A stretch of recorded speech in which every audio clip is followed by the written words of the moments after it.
Robert Frost's Birches. Important context to know. 12-year-old Frost first climbed birch trees on his uncle's farm in New Hampshire. Swinging on birches was a popular game for children in rural areas of New England at the time. The title, Swinging on Birches, is a way to escape the hard rationality or truth of the adult world, if only for a moment. The poem is a symbolic presentation of the relationship between the real and ideal worlds, as shown through the simplistic title. Situation. When the speaker sees bent birch trees, he likes to think that they are bent that way because boys have been swinging in them. He knows that they are in fact bent by ice storms, yet prefers his vision, introducing the concept of truth versus escapism. He used to do this himself and dreams of going back to those days. He likens the birch swinging to getting away from the earth a while and then coming back. Despite its name, it's not actually a poem about birches as such, but is metaphorical. The boyhood pastime of swinging on a birch tree is a way of imagining what it must be like to come back from the dead, and he finds the literal activity of swinging on a branch an unlikely metaphor for the process of resurrection. Some argue that it is a sacrilegious text, that he cannot see how a heavenly existence can be better than an earthly one, revealing his affinity with nature. Foreman Structure. The poem is written in blank verse with numerous variations on iambic foot, but mostly unrhymed iambic pentameter. It moves from the present to the past to the present tense, defining the reflective perspective of the speaker. And there are 3 distinct sections not divided by stanzas but by shift in tense. The lack of structure could be argued to mirror the freedom of youth. The no stanza breaks or divisions conveys Frost's message that reality and imagination should not be distinct or separate. They should coexist, as a balance of both is ideal, and what one should strive towards. When I see birches bend to left and right across the line of straighter, darker trees, I like to think some boy's been swinging them. But swinging doesn't bend them down to stay, as ice storms do. Often you must have seen them. Loaded with ice a sunny winter morning, after a rain, they click upon themselves, as the breeze rises and turn many-coloured as the stir cracks and crazes their enamel. We can see here that there is first-person narrative voice throughout, creating a contemplative tone and also suggesting his isolation. The personal pronoun, you, emphasises the conversational aspect of the poem, engaging the reader whilst recounting impressions and memories. Then if we look at the alliteration of Birches Bend, we can see that this reinforces the twisted physical features and recreates the soothing and hypnotising swinging of the birches. Then if we look at straighter, darker trees, we can see the contrast of the birches bending with the straighter trees in the second line, evoking the theme of youth versus old age, or adulthood versus childhood. The connotations of straighter implies that it is rigid and is immediately not compatible with the imagination that allows the birches to bend. The comparatives, straighter and darker, shows that nature is represented as a distant, forbidding presence, but images of the boy swinging is more sensuous, much warmer and inviting. Then if we look at I like to think some boy's been swinging them, the repetition of I like, or some variant used several times throughout, strives to emphasise the self-reflective nature of the poem, and there's an obvious sense of escapism, truth versus escapism, reality versus fantasy. Some boys been swinging. Now if we look at the some and swinging, the sibilants there, and the alliteration of boys been, as well as the consonants throughout, we can see the recreation of the soothing and hypnotising swinging of the birch tree. A nostalgic tone is generated as he tries to map his childhood experiences onto the bent birches he sees before him. But swinging doesn't bend them down to stay. If we look at the word choice but, we can see that compared to the previous line, that the choice of diction establishes tension between the ideal and reality. Then if we look at doesn't bend them down to stay, we can see a matter-of-fact tone. He knows the truth, but he prefers his alternate reality, as ice storms do, and here we can see the pathetic fallacy, symbolising the burdensome nature of the speaker's life. Reality prevents him from fully ascribing his nostalgic fantasy onto the bent birches. There's a regretful tone, and he can't enjoy his imagined view of things due to adulthood and reality. Then if we look at the choice of word loaded, we can see the imagery emphasises the weight of the speaker's own burdens in life. If we look at ice, a sunny winter morning, we can see the juxtaposition of ice with sunny orally recreates the swaying movements and begins the theme of contrasts embedded throughout the poem. The further use of juxtaposition jolts the reader from an idyllic to harsh tone. As the breeze rises and turn many-coloured, we can see throughout that he conveys the beauty of nature through the trees. As the stir cracks and creases their enamel, here we can see that alliteration could represent the aging process, the difference between adulthood and childhood. The harsh consonants also recreates the breaking of ice and evokes the bitter cold of the frost.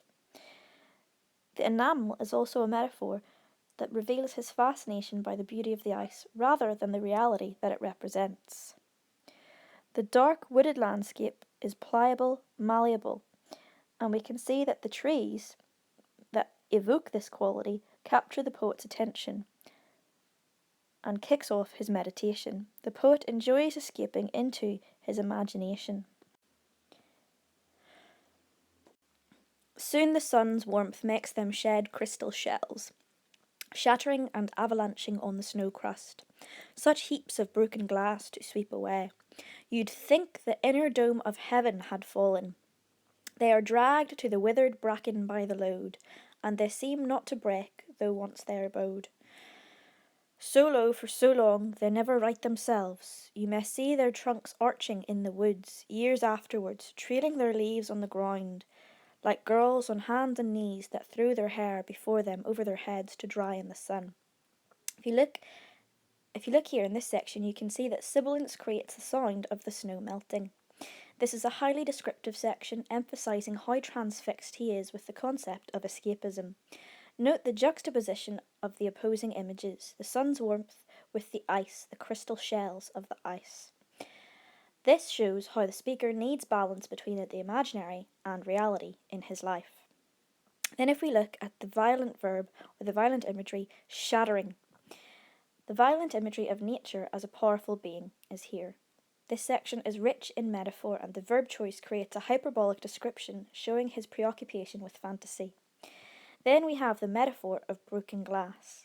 Here we can see that a domestic image is used to represent nature, showing the blurring of his worlds, again bringing into contrast the reality, representative of the broken glass, and a higher plane or imagination, shown through heaven, and he attempts to find balance with both. There's biblical or heavenly imagery reflecting the speaker's respect for nature, yet emphasising that this picturesque setting has been somewhat tainted. Note the conversational tone furthered through the personal pronoun you, and alliteration here emphasises the power of nature in heaven had. Then if we look at dragged and withered, we can see imagery of decay associated with old age through the use of metaphor. This is furthered through the alliteration of break and bowed. Here we can see that there is tension between escapism and reality, or childhood versus adulthood. Then if you look at the alliteration of low for long, the sensual use of the alliteration here emphasises his escape or retreat into fantasy. They never right themselves is a metaphor for how man's burdens can affect his life permanently. And then if we look at like girls on hands and knees that throw their hair before them over their heads to dry in the sun, we can see that this simile connotes the energy or vitality of the personified trees, and it has distinct sexual connotations, depicting the sensual beauty of nature. The youthful image here, despite the ice distorting their shape, along with the swinging children, reveals that Frost conveys these trees as still fluid, youthful, and attractive. Also note the further use of alliteration in trailing there. The personal pronouns, you, used throughout are conversational and invite the reader into his fantasy realm. But I was going to say, when Truth broke in with all her matter of fact about the ice storm, I should prefer to have some boy bend them, as he went out and in to fetch the cows. Some boy too far from town to learn baseball, whose only play was what he found himself. Summer or winter, and could play alone. One by one he subdued his father's trees, by riding them down over and over again until he took the stiffness out of them, and not one but hung limp, not one was left for him to conquer. He learned all there was. Here we can see that there is a shift to past tense in this section, revealing the reflective nature of the poem, the complex nature of adulthood versus carefree childhood. We can see the conversational tone achieved through "but I was going to say" when truth broke in with all her matter of fact, that this, despite its conversational nature, is one of scorn. Truth is depicted through personification as damaging and harmful, revealing his scorn of this factual aspect to life. He wants to immerse himself in fantasy and fully escape, emphasizing his desire to escape and retreat into the imagination. He wants to have some kind of transcendence and escape from heavy truths. Then if we look at "I should prefer to have some boy bend them" as he went out and in to fetch the cows, we can see that he revels in the sensory pleasure of his imagination. We can see the juxtaposition of truth versus imagination, the further juxtaposition of out and in, depicting a busy rural life. And there is natural or agricultural imagery, further emphasizing the joy in the beauty of nature. "I should prefer" stresses that his poetic view is more appealing than reality. Juxtaposition throughout the poem between the rationality or truth of what happened to the trees, and Frost's own imagination or nostalgic interpretation, setting up the conflict between reality and imagination shown throughout the entire poem. Also note the use of caesura after cows, allowing Frost time to build up his idealized image in his mind. Then if we look at the alliteration of "far from," this emphasizes his isolation. We can see he has an affinity with nature and firmly asserts his preferred version of events. But rural life is shown as something that is somewhat solitary, and therefore the boy is forced to make his own amusement. Then if we look at "subdued his father's trees," we can see that this bears an uncanny resemblance to himself, and there's a sense of adventure created. He recalls that there was a boy in New England who once derived enormous physical pleasure from climbing birches, and this is possibly a reflection on old age and a desire to escape to happier times, perhaps his own childhood.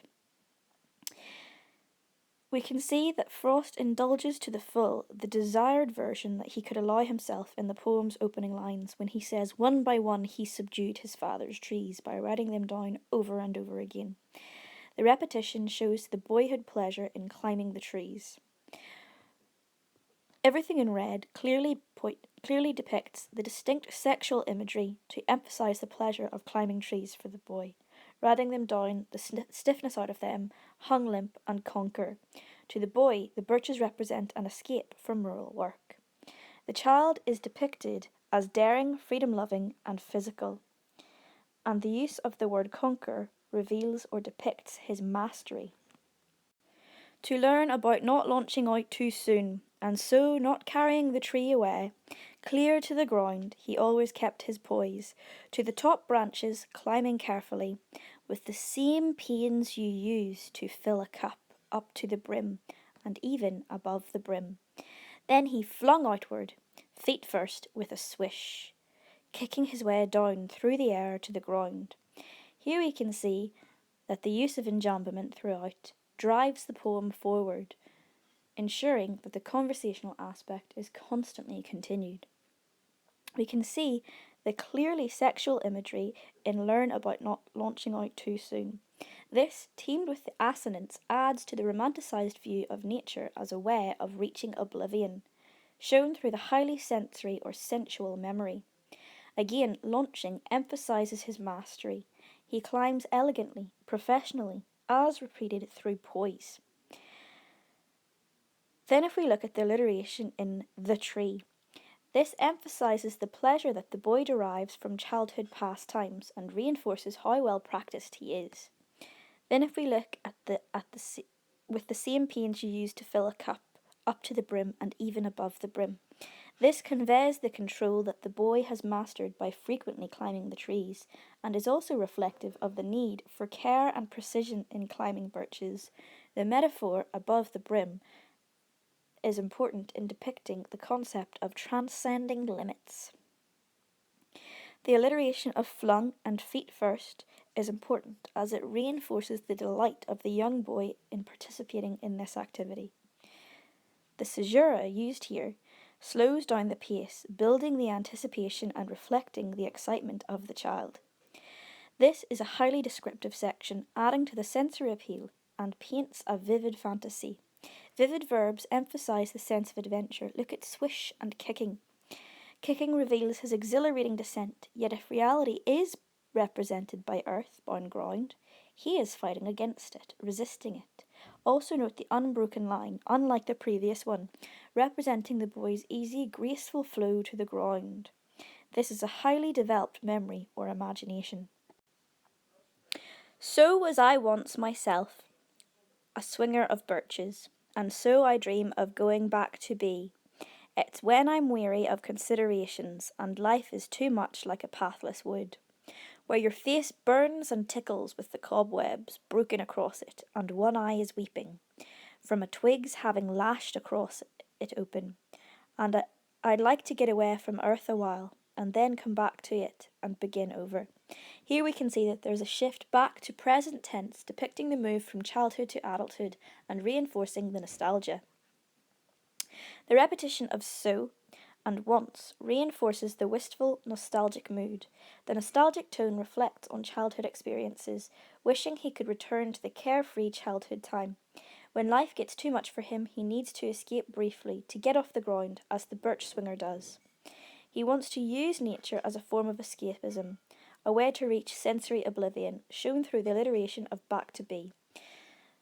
The personal pronoun I reveals this personal experience and how his own memories offer a further reprieve or escape. He desires to pretend that the boy has bent the birches because the boy reminds him of his own childhood, and an affinity with nature is established. If we look at when I'm weary of considerations and I'd like to get away from earth a while, we can see here a clear desire for transcendence or escape, shown through the alliteration of when and weary, stressing his dissatisfaction with some aspect of his life. The simile, much like a pathless wood, emphasizes his desire to escape, further by highlighting the appeal of escaping life's hardships, evoking the confusion and difficulties of life. Note the sensory imagery in burns, tickles, cobwebs broken, and weeping. Here we have imagery of hardship, depicting life's difficulties further. In the representation of nature, we can see that trees are seen as negatives, twigs as minor irritants.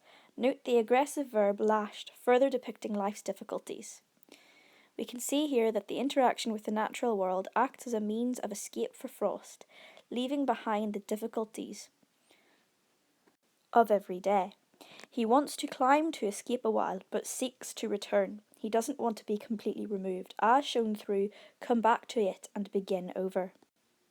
May not fate wilfully misunderstand me, and half grant what I wish and snatch me away, not to return. Earth's the right place for love. I don't know where it's likely to go better. I'd like to go by climbing a birch tree, and climb black branches up a snow-white trunk toward heaven, till the tree could bear no more, but dipped its top and set me down again. That would be good, both going and coming back. One could do worse than be a swinger of birches. Here we can see the alliteration of may, misunderstand, and me conveys his eagerness to find a balance in life. Half grant what I wish and snatch me away, we can see the further alliteration of what I wish, and we can also see that he doesn't desire death with no return. Despite the otherworldly suggestions throughout this section, he merely wants to escape for a while and be able to return. Earth's the right place for love. I don't know where it's likely to go better.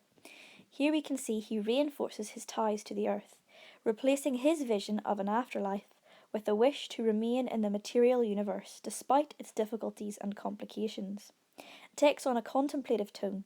For the young boy, climbing birches is a form of play. It is a transcendent escape. It also leads him on to a contemplation of death and the afterlife. He emphasizes the beauty and goodness of earthly things here, defying the idea that man should aspire for things beyond this world. Instead, they should know and love the things of earth. I'd like to go by climbing a birch tree. Here we can see that Frost imagines his own death. He sees the birch tree as a connection to death and the otherworldly. Then if we look at black branches and the alliteration there, and Snow White, we can see the juxtaposition of opposite colours, representing the two opposing worlds, the real and the ideal, that he is trying to coalesce.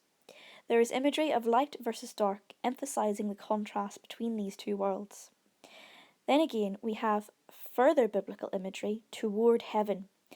This, combined with imagery of escapism, shows his desire or thirst for transcendence that is more prominent here.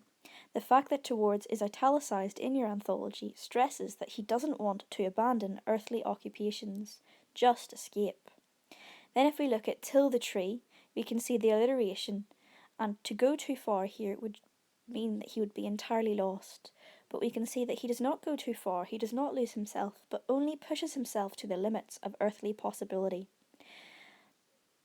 But dipped its top and set me down again. That would be good, both going and coming back.